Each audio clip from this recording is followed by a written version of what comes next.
Bom, a pergunta é, por que os últimos 300 anos foram atípicos? Veja bem, primeiro vamos citar a fonte, né? Essa é uma frase que me foi falada pelo Eduardo Gianetti, numa mesa em que nós fizemos juntos, alguns anos atrás, que eu, na realidade, guardei na minha memória 3.000, coloquei um zero a mais, né?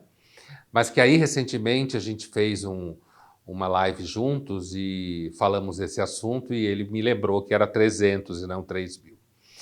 Aí que, por sua vez, foi uma frase citada pelo Gianetti do seu professor em Cambridge, né? Em que ele, na História da Economia, se não me engano, quando ele foi fazer doutorado lá, teria dito aos alunos, cuidado, os últimos 300 anos foram atípicos. O que isso quer dizer? Isso quer dizer que os últimos 300 anos da Revolução Industrial Capitalista foram atípicos. Entendeu?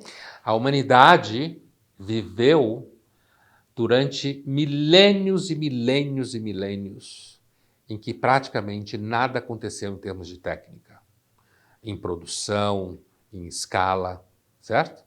E nos últimos 300 anos, desde que, lá pelo final do século XVIII, ao longo do XIX, a Europa passou por um processo de industrialização extremamente agressivo, foi inventado o capitalismo industrial que a gente conhece, o capitalismo burguês que a gente conhece. Isso transtornou a Europa, virou o mundo de cabeça para baixo, destruiu em grande parte a sociedade rural que existia durante milênios e milênios, com pequenas modificações, entende? E aí, quando entra em cena o capitalismo industrial, ele urbaniza as cidades de forma agressiva, destrói modos de vida, transformou a Europa num espaço cada vez mais secularizado, como a gente sabe, né? Ampliou. Se você pegar textos do século XIX, as pessoas falam de comunicação, se você não souber que é o século XIX, você acha que é hoje. No sentido de que, não, agora nós temos comunicação com o mundo inteiro e a pessoa está escrevendo no século XIX, né? E não agora, como todo mundo fala isso de novo, né?